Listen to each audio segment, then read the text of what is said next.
Meu nome é Lilian, sou advogada, mais especificamente na área trabalhista, e hoje eu vim trazer alguns aspectos a respeito das mudanças que estão ocorrendo no nosso país. Estão surgindo inúmeras dúvidas a respeito dessas mudanças que estão ocorrendo no nosso país. As pessoas não sabem se podem ser mandadas para trabalhar em casa, se vão ser mandadas embora. E hoje eu vim tratar alguns pontos a respeito disso, eu fiz algumas anotações para poder tratar aqui com vocês. Então, vamos iniciar pela medida provisória 927, que é a que tem surgido bastante dúvidas a respeito disso. Essa medida provisória, ela traz algumas medidas trabalhistas para o enfrentamento do estado de calamidade pública devido ao coronavírus. Essa medida, gente, ela vai ter validade apenas enquanto perdurar o estado de calamidade. Ela traz algo muito importante, que é a respeito dos acordos individuais, que é o acordo entre o patrão e o empregado, e esse acordo ele vai ter prevalência sobre os acordos coletivos e também vai se prevalecer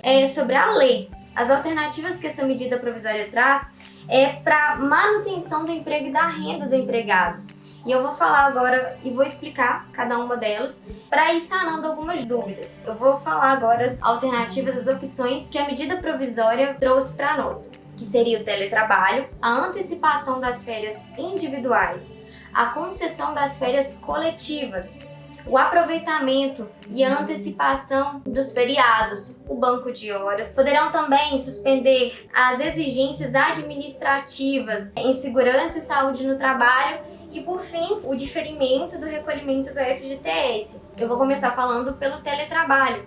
O que seria o teletrabalho? O teletrabalho é quando o empregado pode trabalhar em casa ou trabalhar à distância. E a medida provisória, ele trouxe que o empregador ele poderá implementar esse regime ao seu empregado e também vai poder falar com ele para ele poder voltar ao regime presencial sem qualquer tipo de acordo individual ou coletivo. E não vai precisar de trazer aquele registro na CTPS. Outra coisa que a gente deve falar, gente, que o teletrabalho ele pode ser sim implementado para aprendizes e para estagiário. Contudo, o estagiário, a gente sabe que o estagiário ele precisa de uma supervisão nas suas atividades laborais. Então o empregador ele vai ter que achar algum meio para poder estar supervisionando as atividades desse estagiário. Deve comunicar ao empregado com no mínimo de antecedência de 48 horas para o empregado se preparar. E como seria a respeito da infraestrutura? Se o empregado não tivesse essa infraestrutura, como que ele ia fazer para poder trabalhar, né? O empregador ele pode fornecer esses equipamentos para o empregado por meio de comodato. O que é o comodato? Ele é um empréstimo gratuito, então ele poderia emprestar, ele poderia também pagar a infraestrutura para o empregado e não incidiria, não seria de verba salarial esse pagamento, tá? Mas se o empregador ele não fornecer, como que vai ficar?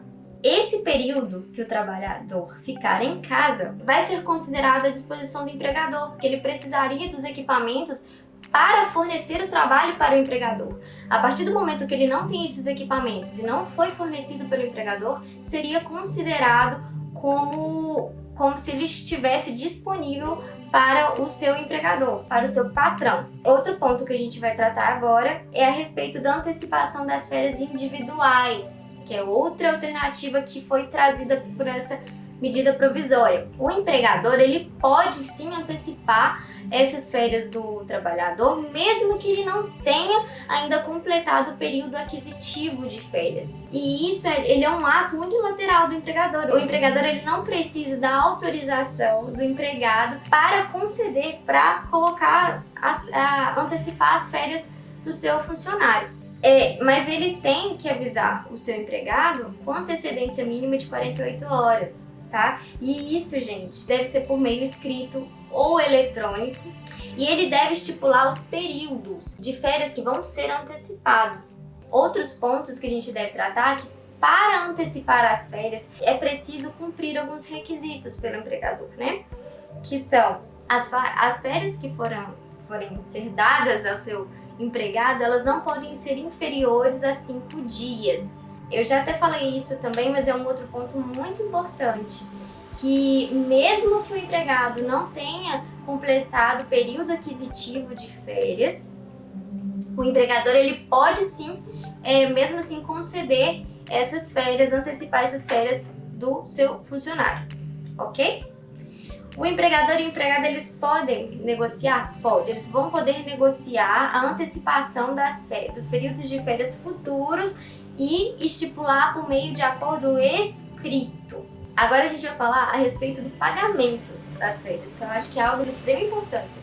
O pagamento das férias, ele deve ocorrer até o 5º dia útil do mês subsequente àquelas férias que foram realizadas, férias que foram dadas. Então vamos supor que o empregado tenha começado as férias nesse mês de abril. Ele receberia o pagamento das suas férias no 5º dia útil do mês de maio. E se ele tivesse começado em março, ele deveria ter sido pago no 5º dia útil desse mês de abril. E equivalente a 1/3 das férias, gente. O 1/3 das férias, eles podem ser pagos após a concessão do período de férias. O limite para o pagamento vai ser do 13º salário, né? O 13º salário vai ser no dia 20 de dezembro. E muitas dúvidas com relação à venda das férias. Gente, a venda das férias, elas pode ocorrer? Pode. Com uma ressalva muito importante. O empregador, ele deve concordar com essa venda. Se o empregador não concordar com a venda das férias, o empregado ele tem que realizar o seu período de férias todinho. No caso dos profissionais de saúde ou funções essenciais, os empregadores eles poderão suspender as férias ou as licenças não remuneradas desses profissionais. E eles têm que avisar isso, gente, preferencialmente com antecedência de 48 horas. Concessão de férias coletivas, gente. A concessão de férias coletivas, ela é permitida por essa medida provisória. O empregador ele pode conceder aos seus funcionários ao todo, em geral, ou pode apenas para alguns dos seus funcionários. Não precisa, gente, quando o empregador ele dá essas férias, ele não precisa de avisar, comunicar previamente ao sindicato e nem o Ministério da Economia. Não tem limite estabelecido de dias corridos nem dias anuais. E também tem aquela comunicação a quem se destina, se é A ou B, a quem a gente está direcionando que vai tirar essas férias coletivas, e isso deve ocorrer no período também de 48 horas. Essa MP traz muito esse período de 48 horas de antecedência para avisar o seu empregado. Aproveitamento e a antecipação de feriados. Gente, essa MP, ela traz que o empregador ele tem essa possibilidade de antecipar os feriados, sendo estaduais, federais, distritais, municipais. O que seria isso? Agora a pessoa não trabalha, mas nos feriados, elas vão trabalhar nos feriados. Só que a gente tem uma exceção, que são nos períodos de feriados religiosos. Existe exceção? Sim, existe exceção. Se o empregado ele concordar com o fato de trabalhar nesses feriados religiosos, deve ser feito por meio de acordo escrito, individual escrito, para ter a comprovação de que ele autoriza, ele deseja trabalhar nesses feriados. Também vai ter que ser no prazo de 48 horas e deve trazer as especificações, né, de qual feriado que está sendo antecipado. Outro ponto a ser tratado é o banco de horas.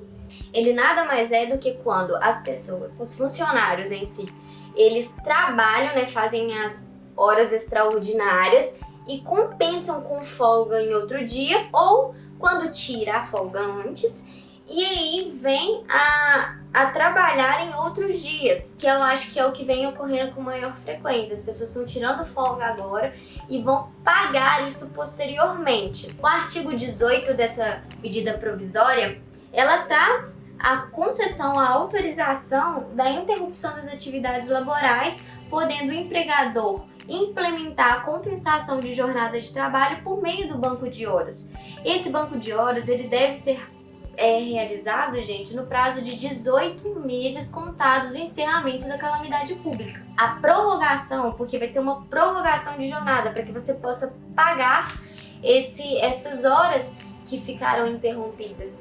Então, a prorrogação de jornada ela vai poder ser apenas de 2 horas, não podendo exceder 10 horas diárias. Outro ponto, a suspensão das exigências administrativas em segurança e saúde no trabalho. A medida provisória, gente, ela trouxe que durante a calamidade pública vão ficar suspensas a obrigatoriedade de realização de exames clínicos, ou ocupacionais, complementares. Então, esses exames eles vão poder ficar suspensos nesse período, desde que os exames sejam realizados no prazo de 60 dias ao fim do estado de calamidade. Outro ponto que a gente deve tratar é a respeito dos exames demissionais, gente. Os exames demissionais, eles não estão suspensos nesse período, não. Os exames, gente, eles deverão ser realizados 60 dias após o encerramento do estado de calamidade pública. Existem exceções. Por exemplo, se o médico do Programa de Controle Médico e Saúde Ocupacional da empresa notar que essa prorrogação está trazendo um malefício para o trabalhador, ele pode indicar ao empregador, né, o patrão, a necessidade de ser realizado esse exame. Existe também exceção com relação ao exame demissional. O exame demissional, gente, ele pode ser dispensado quando tiver sido realizado o exame ocupacional do trabalhador em menos de 180 dias. Se tiver sido realizado, tá ok, não vai precisar fazer o exame demissional.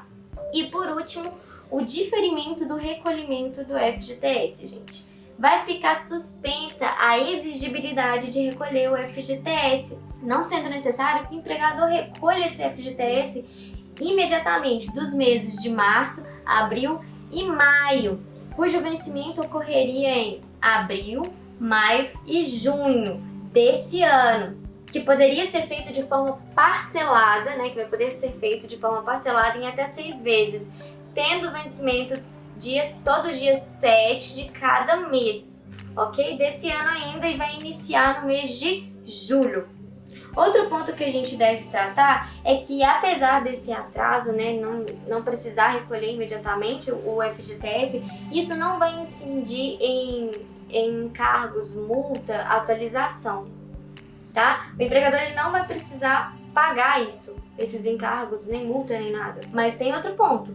Os empregadores que eles quiserem suspender o FGTS das competências de março, abril e maio, eles devem, sem essa cobrança, eles devem apresentar as informações dos seus funcionários até a data do dia 20/6 de 2020. Porque caso não se faça nesse prazo, aí sim vai incidir o atraso e as atualizações, multas e encargos, eles vão ser atribuídos ao valor que não for pago. Então, pessoal, esse foi um resumo da medida provisória 927. Eu espero que vocês tenham gostado.